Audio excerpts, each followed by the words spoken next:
I'm Gabriel Rucker from Le Pigeon in Portland, Oregon, and you're listening to Ingredient Insiders. This is Ingredient Insiders. I'm John Magazzino. And I'm Andrea Parkins. On each episode of Ingredient Insiders, we'll be speaking with famous chefs and food authors about their favorite ingredients. We then speak to the producer of that ingredient. We talk about the history, how it's made, and why chefs love using it in their kitchens. Here we go, Andrea, another really amazing episode of Ingredient Insiders. We are talking about one of the most luxurious food products on the planet. I put this ingredient into what I call the holy trinity of luxury. The Holy Trinity. You got to tell this little Jewish girl what the Holy Trinity is, John. Well, there's the Father, the Son, and the Holy Ghost. In this case, there is truffles, caviar, and today's ingredient, which is foie gras. Oh, I love foie gras. To me, just the very mention of it is decadence and luxury. I mean, no other word comes to my mind other than just decadence and luxurious food. And how do you feel about foie gras? Are you a foie gras lover? Oh, yeah. I love it. I think that, to me, when I see it on a menu, I get excited. I'm like, ooh, they have foie gras. I know that the chef is somebody who's like-minded, and I typically order it if I see it on a menu, but I'm kind of particular on how I like it. Do you like it always, or are you open, or do you like it one specific way?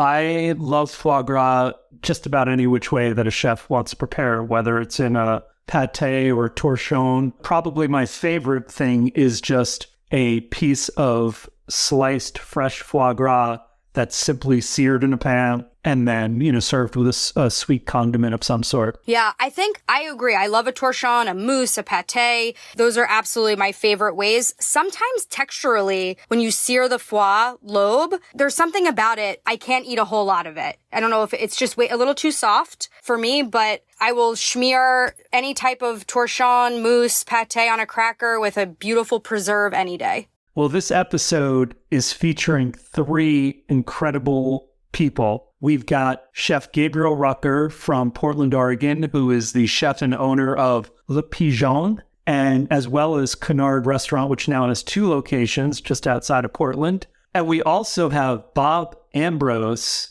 and Sergio Saravia from Belle Farms Foie Gras. They're producing some incredible foie gras and other products from these ducks in upstate New York. Yeah, I think it's going to give us an opportunity to learn not only about how foie gras is produced, but also politically, it's a touchy subject right now. So I have a lot of questions for them, and I cannot wait to, hear all about it, and maybe we'll even get to taste some.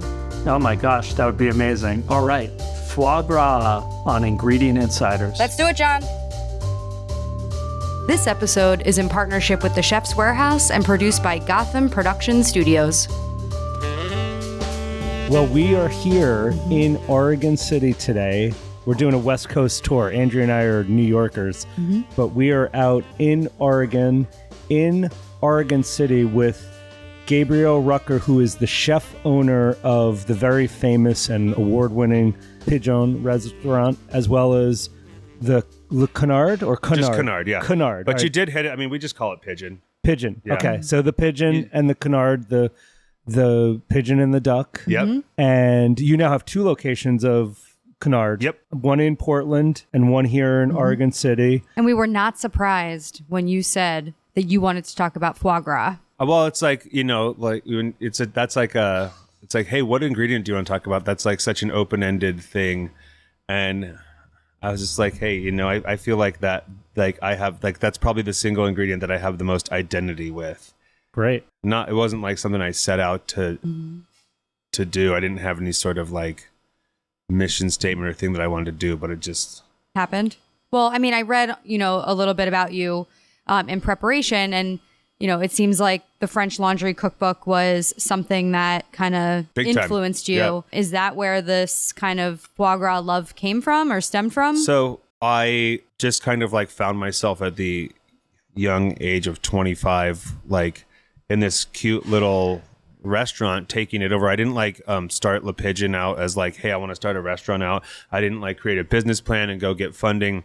What happened was the restaurant that I was working at had collapsed like 2 months prior, and I was like kind of moonlighting at this other restaurant, and then I got a call that there was a space that needed a chef and a restaurant owner that didn't really have that much experience in owning a restaurant, because why would someone with a lot of experience hire me at the age of 25 with no experience of being a head chef, and I didn't even cook for the guy, to be his chef. But it's a very cute, super small, like Le Pigeon is like, 35 seats, all copper hood, this little, a chef's counter at that point was a little bit more of a unique experience to have like a third of your seats is just wraps around this small kitchen with 6 burners. So I was like, sure, I can handle something that size. Did you walk into that design? Because it's beautiful. Yeah, I walked into that. I mean, we've done like things, but like the bones, the copper hood, that there. Bar. Yeah, it's all there. Yeah. So I walked in and, I was heavily influenced by the French Laundry Cookbook. When I was 18 years old, I grew up in Napa. And so when the first time I decided to become a cook and went to Copperfield's Books in Napa, the French Laundry Cookbook was just sitting out there, and I dropped $50 on that thing, which as an 18-year-old, I mean, that was my like first cookbook too, and I remember it being like super expensive. Yeah, and I read it cover to cover, and then I read it cover to cover again, and like that, I think that really like made me fall in love with like what was possible out there, being young, 25, and like wanting to carve a name for myself. I leaned into that kind of stuff and really heavily when we first opened Le Pigeon. I think any good restaurant goes through like we do as a human, right? We go through, we change, and you don't have to not reinvent ourselves, but we go through different identities, right? Like an evolution. You have like your teen years, and so I'd say like the opening of Le Pigeon was like the teen years, and I was young and kind of trying to be like go against the grain and. Well, we're going to serve, we're pushing the boundaries and people were eating it up. And it was like, also like people were riding that wave. Like the food was just blowing up and Portland was blowing up. And it was this like crazy thing. And I was like, well, what can we serve? Can we serve people beef lips wrapped in squash blossoms? Yes, we can, with monkfish. Yeah, let's do it. But foie gras was like that as luxury as we got back then because we weren't charging a lot for food. And people just love buying and eating foie gras. They do. Let's pull it back for one sec because we have a lot of young listeners. I think most people who listen to Ingredient Insiders are food lovers or chefs or restaurateurs. But Andrea, what is foie gras? It's duck or goose liver, but it is fattened. So essentially, we will get into this a little bit, but the ducks or the geese, they're fed a high amount of corn diet, which fattens up their liver, and it makes for this extremely rich, buttery, delicacy. Fatty. Yes. It is a little bit controversial, and I think maybe like it's a lot of bit controversial. Yeah. I mean, let's talk about that. I mean, it's very controversial. It's very like controversial. People, I don't even know if you can serve it in California. Yeah, it's banned in California right now. Yep, but the future of it in the U.S. is very much in question, which is sad and unfortunate for people who love foie gras. It's also crazy that the future of foie gras is in question, but the future of factory farm chicken is not in question. And we can go into that. It's a great point. Whenever you guys want to get into that conversation, we can get there. I think we should talk about that because, there's a lot of things that are going on in the world of food production, to Gabriel's point, that are totally screwed up and not cool and not good. And yet something that is very traditional. And we should talk about the history of foie gras because, as Andrea just mentioned, it's the fattened, liver of ducks and goose.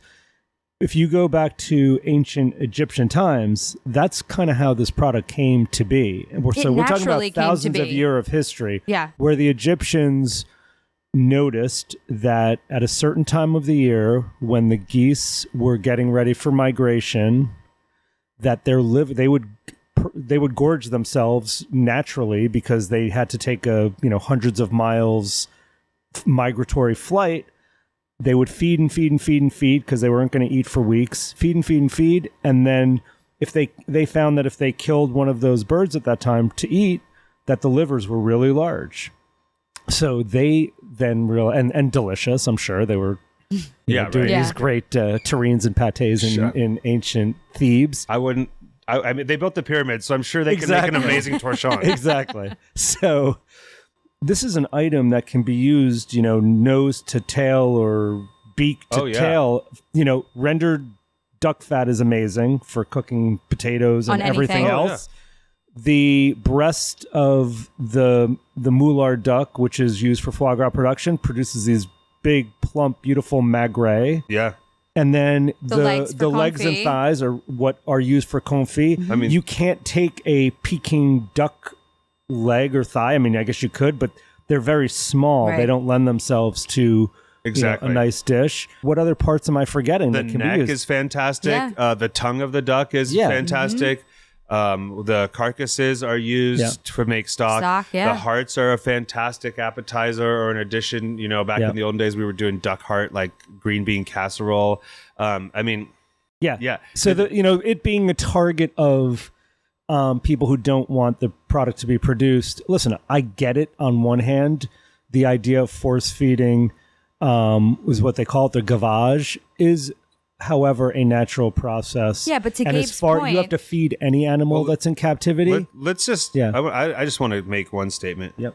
Like every animal we eat, we kill. Yep. Exactly. Like, and so the ducks that are being raised for foie gras are on boutique small farms and are, free range and are actually taken care of by small, like, farmers that are hands-on farmers that care about these animals that they do kill. Okay. But, and every piece of the animal is then used. Right. Yep. And it's like so many things in this country when we go to fight or to protest, it's an easy one because they are not the big business. Yep. It's much easier if you want our animal rights, which you have a right to have your opinion, but like it's much easier to go after a foie gras farm than it is to take down foster farms. Yep. But which product is doing more harm to the animals, to the environment, and to us as a society, and which company needs more effort put into regulating them and taking them down?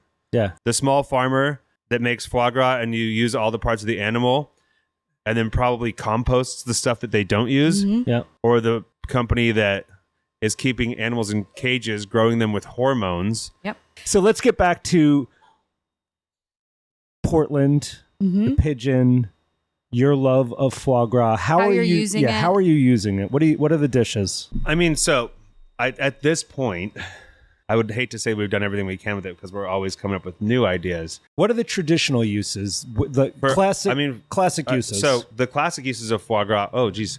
You have. I mean, I think so. Like just like your textbook classic uses. I think there's what I would call the big three, and you're going to have seared. Yep. Which is where you take this lobe, what's called a lobe, and there's actually two lobes on a lobe. You have a small lobe and a large lobe, and if we are doing video shots, I actually have some in my walk-in Yeah, here. we can do that. Get some. And so you just slice it, and it's if it comes to room temperature, it almost has like a butter-like texture. So you warm a knife up and you slice it, and you sear it in a very hot pan, and it renders out, and it becomes just like melt in your mouth delicacy, almost like, I mean, it's almost like eating a slab of like seared butter, but it's delicious. So we're all starting to salivate. that's a great way to serve it.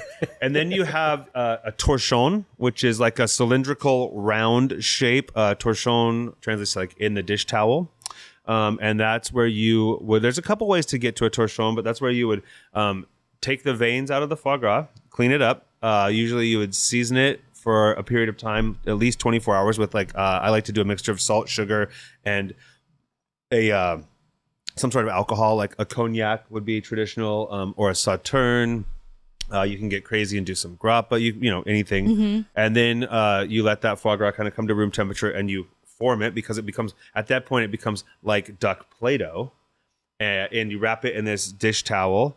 And then the most traditional way to do that would then be to poach that, or you wrap it in cheesecloth, really, and then you poach that in a flavorful, like a court bouillon or a broth. Bring it out, ice water, then you wrap it in a dish towel. You hang it to cure in the walk-in, and then you unwrap it, and you have this nice cylindrical log of cured, lightly poached, flavored foie gras. And you can go with a salt cure for a longer period of time on that as well, so you don't actually have to do the poaching. And then the third of the big three, as I would consider it, is the terrine, where you kind of go through a similar process with the cleaning, the curing, And then rather than the cylindrical technique, what you do is you push it into a tureen mold, and you either bake it in a water bath, or, you know, because we're a modern kitchen, we cook it sous vide, and we end up with a nicer, more uniform yield there. And then the lesser known of the fourth shooter on the grassy hill of the big three is the ice cream, which is what we're most known for, probably. And we can, I'm sure if you've done your research on me, you know that we are very well known for a foie gras profiterole dessert with foie gras ice cream. I've had it. It's to die for. If something That came on the menu in 2006, was that there in the early days? You know, I'm pretty fuzzy with timelines. I was 25 and having a good time. That's how the idea I came. think it did come on the menu. It's kind of gone through some evolutions, but I can tell you the story of the foie gras profiterole if you want, as far as I remember it. So you ran out of ice cream. We were like I said, we were young. Thought we were edgy. We were like, hey, we're these punk rock cooking kids, and we had done a dessert that was a honey, bacon, and apricot cornbread with maple ice cream, warm bacon bits, and drizzled with maple syrup, doing the sweet and savory thing. And so we were like, okay, meat dessert. You know, at that point, that was like kind of like right before that crazy bacon wave, you know, where there was like bacon scratch and stiff stickers on everything. And it was like, oh, a meat dessert. Okay. You know, so it's like you push a little bit and like, well, we can probably push a little bit more. And then it's like, well, foie gras is a very successful dish when served with a sweet component because of the richness of it. I would say like a extremely classic way to like eat like a torchon or a terrine would be like a slice of that, toasted brioche bread, maybe some like poached figs, maybe like a chutney of berries, or, you know, you don't need to do too much. You know, we do stuff in the restaurant, but a little bit of sweet, a little bit of sweet, a little bit of like, you know, toasty buttery bread, and then and great flake salt. Yeah. And that's all you need. Where does the Moulard duck figure into the menu now at Canard or Pigeon? Are you doing confits? Are you doing duck fat? At Canard, I mean, so the actual duck itself, so always foie gras on the menu, always duck fat being used.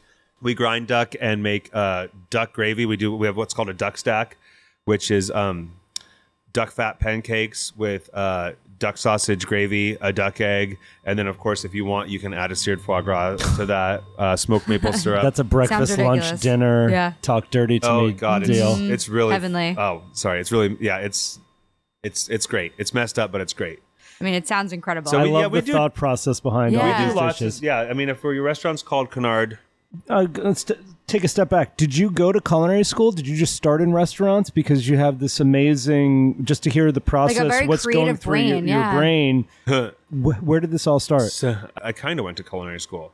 I grew up in Napa, so obviously, like, and I didn't. My dad's a welder, and my mom's a fourth grade teacher, so it wasn't like they were like, you know, vintners. But I was, you know, you can't grow up in Napa and not be aware of food and wine, Right. Of course. And I went to, right out of high school, I went just right close to Santa Rosa to the junior college. I was like, you know, going to go to college, but that was close. And I was not like, wasn't on the trajectory for a university. Mm-hmm. And I went to my first couple of days of junior college and realized I wasn't on the trajectory for a junior college either. And so I went and talked to a counselor, and they just said that I should probably pick something vocational oriented. And in high school, I had this really great experience, like working at this like very, very cool bagel shop that I just fell in love with. The owners were great. I got to make bagels. I got to like, you know, like actually make the bagels. It was just a great experience working in food, like, you know, making the sandwiches. And it was just like the community around like this like food service thing and this tight knit. And so I know some great chefs that have come out of bagel shops. You're not the first one to say that. I just pointed love my that finger idea. at the cooking class there. Yep. Called my parents, and it was a pre-algebra class that spurred me on to go talk to this counselor. Called my parents up and was like, "Hey, I'm changing course. You know, I'm gonna become a chef." And I think that they were just so relieved that I like had a plan that I was going to do something. Mm-hmm. Nice. It was definitely before. This was in 2000, so it was like before like the Food Network was really going, and it was like it wasn't like it was. I think it was cool. Wasn't necessarily chef, but it cool wasn't to be a like chef, you right. know. And I think that they were just so pleased that I like said I was going to do something that was like there was a linear point A to point B type thing. And so I enrolled in the class, and it was a 2-year class, and I went through the first year. I think for the first time, like as an 18-year-old kid, like felt like I had something going, and like adults respected what I wanted to do, and it made sense to me. Like food started to make. I never really knew, but like it started to make sense for me.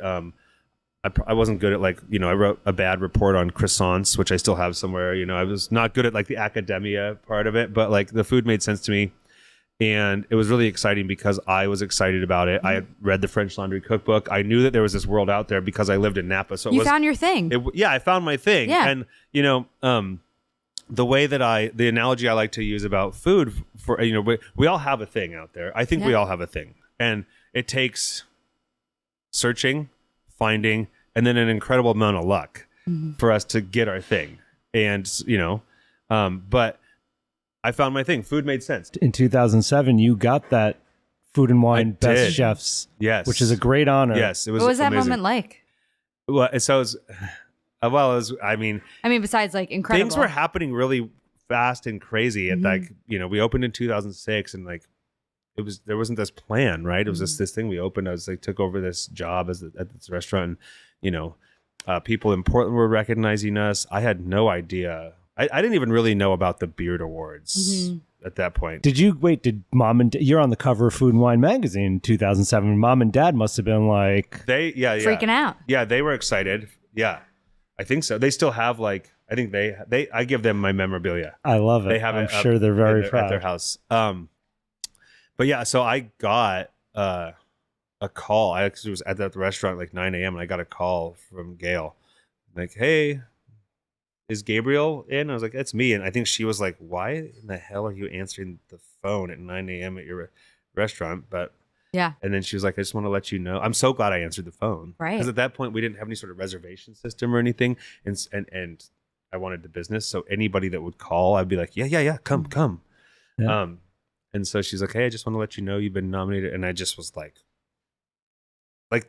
it wasn't like I wasn't in the position where I was like, "Oh, that kind of comes out at around this time every year, so maybe I'll get it." It was just like, you were what? not expecting that phone call. It was like left field and beyond at that point. I'd love to talk about that for a little bit too, because the Food and Wine Best New Chefs, the alumni of that is incredible. If you go back to the 1990s, the early mid 1990s, I'm not sure exactly when they started doing it. It is, the people that we all kind of look up to as the legends or Hall of Famers of cooking in the United States won that award, and they're on the cover of the magazine.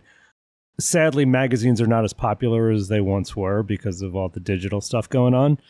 I don't know. Is it still happening? Like I think they must be announcing them every year. I don't know if you go back to Aspen as like an alumni or anything like that. I actually haven't, just because it's hard to do. But I do think that I was very, and my wife likes to bring this up, that very, very lucky, like timing, luck.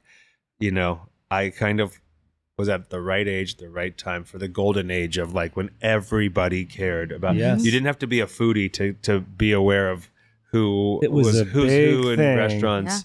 Yeah. We talk about the golden age of restaurants a lot, and I think there are like kind of different eras, or maybe like there's kind of like the Renaissance. Like John will talk about like the time. I'm going to say maybe the 80s. Well, New York City. I mean, I think it's different for different places. Yeah. And there was a California Renaissance for sure when, Wolfgang Puck started cooking and Jonathan Waxman, took over Michael's and stuff like that. And I think Portland, kind of evolved with that. And Portland, I don't know, do you consider, I think you were part of that moment. Absolutely. Right there in the mid 2000s. Yeah. But I mean, Portland was like the hip. I mean, like New York Times was coming to write about Portland. Yeah. And, my buddy Kevin Alexander actually wrote like the book. It's called Burn the Ice, where he talks about like the restaurant bubble and like Portland being like kind of this epicenter of like this, for that early 2000s thing. Yeah. Mm-hmm. And it keeps going because, I think Andrea and I are huge pizza aficionados. Is that the right word? Yeah. Pizza lovers, whatever, yeah. pizza freaks. Have you had pizza here yet? I have had, so A pizza I've had Shoals. Shoals, Mhm. amazing, Yeah. incredible. Ken Forkish is a good Yeah. friend. So I'd had Ken's Artisan Pizza. Although I hear you moved to Hawaii now. So did Vito and from Paley's. They both are in Hawaii. Yeah, smart. Good So for them. Go ahead. I have to tell you. So I literally had a pizza that made my eyes roll back in my head last night. Okay, Where? talk to I am us. not like you can't get good pizza out where I live in Milwaukee. Like, well, no, that's not true. There's a place Milwaukee, Oregon. Yeah, there's a place called the Milwaukee Pizza Thank you for Company that I clarifying, John. discovered. But right across the street from Le Pigeon is a place called Demo's a Pizza, Okay. and it's like Connecticut style. Yeah. And so my wife called me, and she was doing sports pickups, drops off, and stuff like that. And she goes, "I'm gonna rush home and make dinner." I said, "Well, let me just bring a pizza home for dinner," which we don't do that often. And I walked over to Demo. They're my neighbors, and I know the pizza's good. But like, I got a half cheese, half pepperoni. I was like, okay, it's like literally like the pizza's riding shotgun, and I was like, don't do it, Yeah. don't do it. And then I was like, but like, there's definitely enough. So I grabbed a slice of pepperoni, and I ate it, and it was like, it might be the most perfect slice of pizza I've ever had in my life. Like, That's a big statement. I know, but like, a lot of things now we can talk about how time and place Yes. is so important in an experience when it comes to food, and that we don't always have control over that. But like, that's when we build a restaurant, creating time and place when you walk into it, and so much more goes into it than just a really great cocktail and a really great plate of food. Last night, time and place for me was listening to Thursday Night Football on my way home, having this slice of pizza, and I literally was like, it was the biggest food moment that I can like recall. It Wow. was just, And it's across the street from. it's across from Pigeon. Yeah. Like We should get it for lunch, John. Yeah, why not? Like I Yeah. really want to get another pizza. Well, come have lunch with us. Yeah, I you think should. we're going to do that. This is my question You got it. of the podcast. You have kids. Yep. 3 of them. What are the 5 pantry staples that you have to have in your home? 5 pantry staples that I have to have in my home. Okay. Iceberg lettuce, Okay. ranch powder. Okay. Is this for my kids or No, just well, in for general? you. In that Like kitchen. things that- like what in your that home. you need. No, these are perfect answers. I'm I mean, thinking- don't stop. I'm thinking- I love where this yeah, is going. I'm like because thinking I have wedge- both of wedge these in my salad. house almost at all the Ranch time. powder, iceberg lettuce, a good balsamic vinegar, like an aged, like a finishing balsamic Yep. vinegar. Like something syrupy. Yeah, because like, I mean, a perfect dinner for my wife and I is like steak and like tomatoes and like with some iceberg, You're validating me right now because I love iceberg. Keep going. I just picturing wedge salad. Cookies and cream ice cream in the freezer. Is there a brand on that? Well, I'm an Oregonian, so I'm going to go Tillamook because it's really Okay. good. Okay. And then let's see, what is my last one going to be? Have to have it. Pantry, not an ingredient, like a pantry. I guess I'm Anything. giving you It could be ingredients. anything, Anything in you that. want. Anything in the I need kitchen. bananas on the counter because I have a banana. That's how I start my day. Is banana jam. I love it. It's like Beautiful. unique pantry. Well, thank you so much. Thanks This has again, been- Gabriel. course, This yeah. has been Hey, awesome conversation. Have a nice drive out to the coast. Say hi to my Yeah. friend Ben. And do.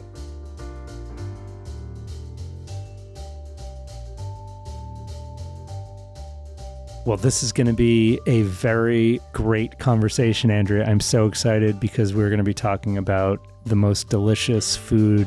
Is it the most delicious food on the planet? I think it's up there, the top 5 most delicious foods on the planet. It's so deliciously decadent and wonderful. Look what they did for us here. I know that we've got this beautiful spread in front of us with pâtés and foie gras and Torchon, duck prosciutto. prosciutto and duck pastrami even maybe. Yeah. Definitely. Yeah. So we are here today at Belle Farms Foie Gras with the 2 owners, Bob Ambrose and Sergio Saravia. Am I saying that right? Yes, all right. Awesome. But thanks for having us here to talk today, guys. Thank you for coming. Can you tell us a little bit about La Belle Farm, how it started, the history of the company? La Belle Farms, it actually started around 99, the end of 99, 2000. My brothers started a small coop behind one of the farms, and they started with a few ducks, and then they started developing more and more. Our experiences began way before that because we immigrated here from El Salvador during the Civil War. And when we came, we actually worked for our was our competitor at the time, Hudson Valley. Mm-hmm. And then we started our own when they sold their company and then bought it back. So now we're actually working together, and we formed the Catskills Foie Gras Collective or Cooperative, and we work together with the people that we started with over there. But in 2000 is when we started La Belle ourselves, and we did that. And you guys are making and growing more than just foie gras. We grow everything from foie gras to quails to silkies, anything that... You ever seen a silky chicken, Andrea? I have seen a silky chicken. Yeah. Yeah, beautiful. Black birds, black feathers. Yes. What do people do with foie gras? Years ago, foie gras was always in the U.S., most American chefs would use it in a seared dish, where in Europe, always slow cooking methods, terrines and such like that, mousses. But the chefs from the U.S. always preferred the seared.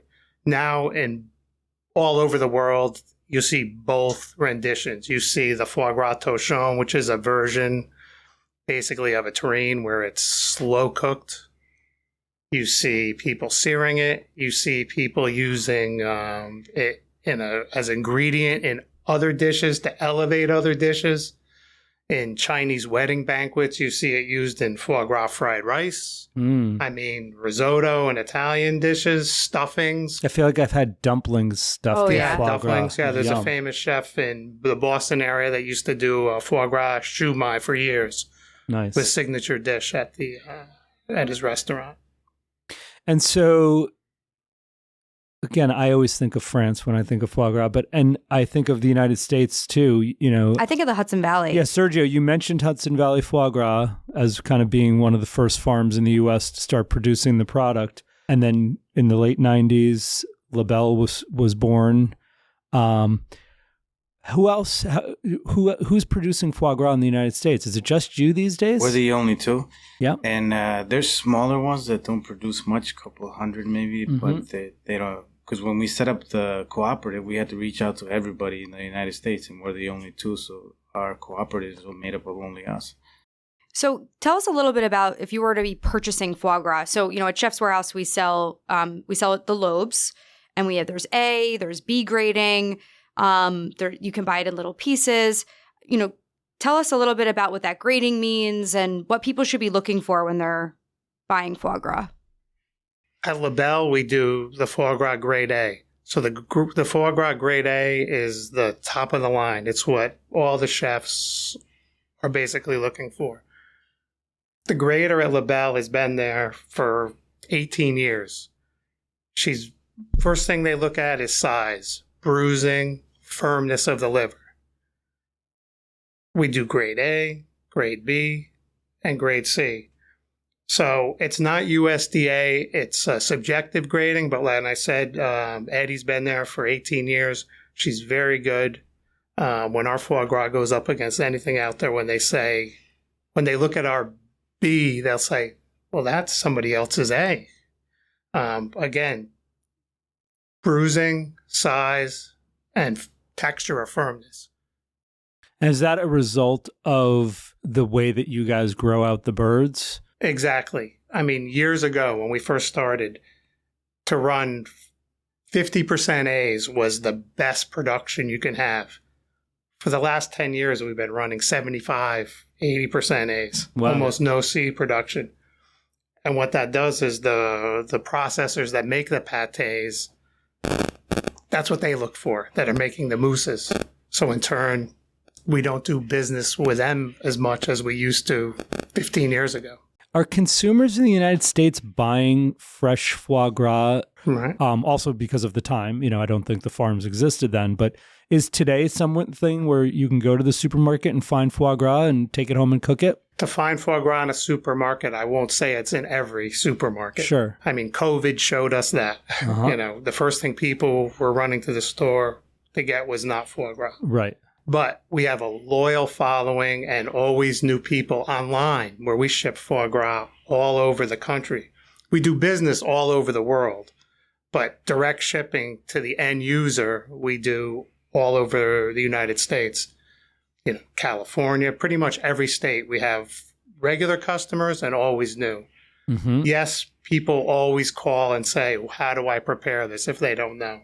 I mean, foie gras is part of that holy trinity of luxury foods. It's foie gras, caviar, and truffles, all three things very near and dear to me, are they're at that level of just super luxury status.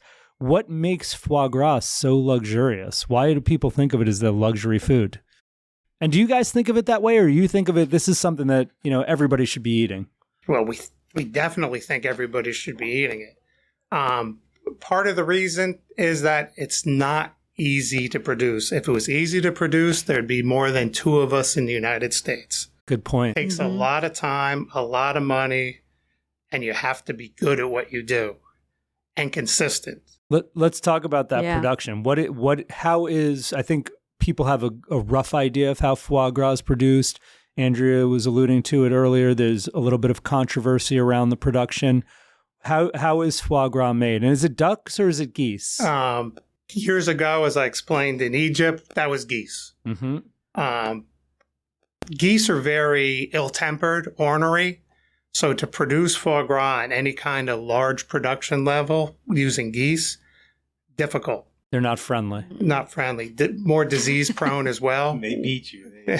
They'll try to bite you. Don't they geese attack, right? Bruises. Yeah. You come out bruised like you were in a fight. I was once attacked by a swan, but that's a whole other story. I think I'd pay to see that. Yeah, I think the consumers and chefs should be informed, and they should be proud. Because I know the details of the production, I love foie gras. I am happy to eat it. I am a proud supporter of foie gras. Mm-hmm. And, I think the chefs also who are well informed have no issue putting this on their menu and serving it because they know that this is a product that is made with the utmost care for the animal. And it's a lot more than you can say about a lot of large commercial farms that, commodity farms that don't care about the animals. Mm-hmm. And so I think it's gotten a bad rap in the press. I mean, you're talking about your brother, looking at each individual bird. I mean, to John's point, that doesn't happen. If you go to a poultry farm, it's not something that I don't think anybody would really want to see. And I'm sure you would agree with me in that. And I think the media has done some work on it, but there's still a lot of work to be done to discuss husbandry when it comes to poultry. So I agree with John 100% that, you're opening your doors to the media, you're opening your doors to us to show us what beautiful products you're making, and, we support you. Let's talk about not just the fresh foie gras and the whole lobes that you were describing. So you guys make a range of products beyond that with those products, and then it's almost like you're nose to tail. You're using all parts of the duck once it's processed. Right. We utilize every part of the duck, from the feathers, the fat, the feet. Everything gets utilized. Mm-hmm. The easy ones from the duck, the magret. Only the breasts of a foie gras duck can be called magret. Mm-hmm. The magret is an easy one. And those are those big, beautiful big, with a big fat cap double on it. Lobe, about a kilo. And a great price, too. We sell, at Chef's Warehouse, we sell a ton of magret. Right. I mean, we love the Belle Farms magret. Right. Eats like New York strip. Yep. The big thing is cooking it correctly. To render that fat. Right. I've spent a lot of time in South America training chefs because years ago they didn't know what they were selling. They were bringing in duck that was being called magret, but it was not magret. So when I brought magret, they said, well, how do I cook it? It's so big. So showing them how to cook it slowly, how to let it rest, how to slice it on the bias. It eats like the richest New York strip you want to eat. Couldn't agree more. So the breast is easy. Breast is perfect for curing, perfect for making duck prosciutto, smoking, making pastrami. The legs, the preferred legs for confit are the legs from the Moulard duck. The size is great, the meat to bone ratio perfect, and the liver puts so much flavor into all the meat, the skin, the meat, and then also all the skin, the fat, rendered duck fat. Number one product we produce here, weight-wise. We produce so much rendered duck fat. Great here. For cooking potatoes and so good. Halibut, French fries, whatever, with duck you fat. name it. Yeah. Get it. Are you doing rillettes? Yes, we are doing rillettes. So are you using the backs or the necks? We do necks. Yeah, okay. We do necks. We make a couple other products that you take with the necks as well. So Yeah, at Chef's Warehouse, Next I mean, meeting. I'm thinking as we start to talk about all these products. So yeah, we sell the fresh foie gras. We sell, of course, the they magret are. breasts. We sell, and another product I think is, I don't know, it's not underrated. I'm a sucker for a great duck leg confit. You guys sell the like 6-packs of the raw legs, but then you also make the confit yourself ready to go, Correct. which to me, just, heat and serve kind of thing. It's so good. And that's something, especially in today's climate where time and labor in the kitchen are at a premium. This is an item where if you're a chef and you're listening to this and you're doing a salad or you just want to do an entree portion of like a duck leg confit, there's nothing to be ashamed of with heat and serve this product and crisp it Absolutely. up.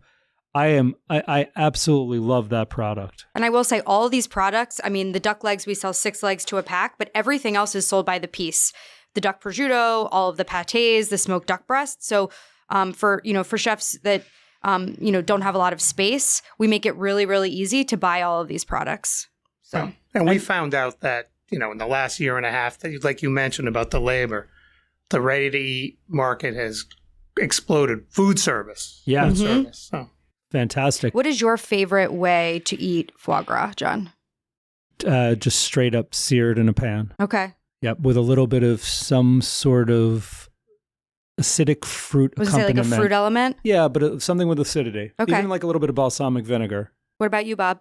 I like acidic and spice. Okay. You get so used to the sweet aspect of it after doing this for 18 years. Eats foie gras every night. Yeah, I mean, You Bob. look for different ways to enjoy it. when you say spice, do you mean like heat? Or do you Yeah, mean little- like a spice blend? Yeah, like a good spice blend. Not Okay. not always just heat, but flavored. Cinnamon and like very warm Yeah. flavored. Okay. I like that as well. Yeah. Right. Going around. Magret. Okay. I'm a stick with Magret. It's actually been the best thing for me because after law school, I got diabetes really bad.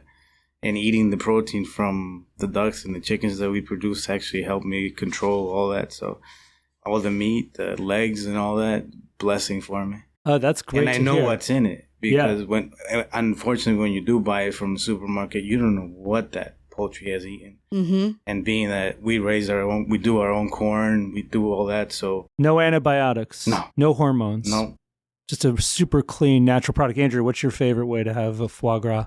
So I love it in like a pâté form. Yes. With truffle. I Ooh. love a foie gras truffle mousse pâté. I'm staring at these rillettes and I want to smear it all over that bread. Wow. And I want it like dripping down my face. Very nice. And duck prosciutto. You know how I love You love all your prosciuttos. all my prosciuttos. Let's talk a little bit about the diet of the birds, and really get into some details about, again, how they're grown. We talked about how they're fed, but what are they actually fed? well, the feed has like I mentioned before, we grow our own corn. The majority of their diet is that corn, and then you have some soy meal, but the majority is corn, and that's why we like to grow our own. And that just shows the whole process together, because the manure that we produce, we're actually under CAFO, which is the Concentrated Animal Feeding Operations for New York State.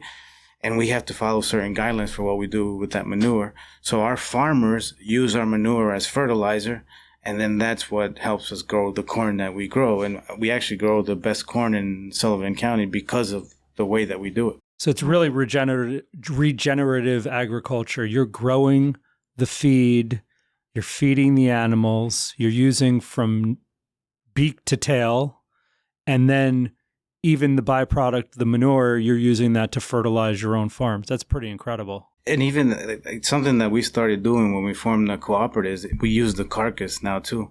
We work together with Hudson, and we have them make it so that it's dog food.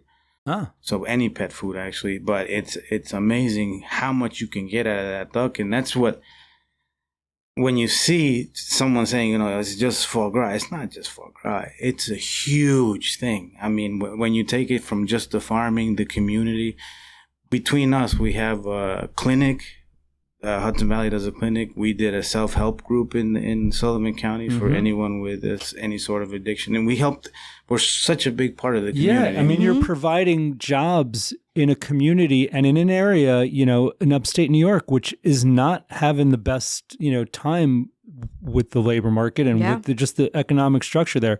So there's so much positive here. I think it's very short-sighted when, individuals just say foie gras really without knowing what's going into it, to say it's not a good thing. It is a really positive thing on every level. I came into this with a lot of questions, and I've learned a lot, and I hope that people listening have their eyes have been opened. Yeah, go out and eat some foie gras tonight. Damn it. I'm going to crush this board in front of us, John. I don't know about you, but... Well, thank you guys so much. This has been really amazing. Been a big time long lover of this product, and now I feel even better about it. But I have one more question here, Andrea, because I've known Bob, we've known each other a very long time, since the 1990s. And I was listening to a chef in Boston, Ken Oranger, very famous chef, and he said, you need to talk to Chief when, about something. And I'm like, who's Chief? He goes, Chief, Bob Ambrose is the chief. How did you become the chief, Bob? It's a long story from college. Oh, we got plenty of time. No, I'm just kidding. We have 3 more minutes, Bob. But thanks again, guys. It's been really a pleasure. Thank you. Chief, Sergio. Thank you. Thanks again. Thank you Cheers. very much. Bye-bye.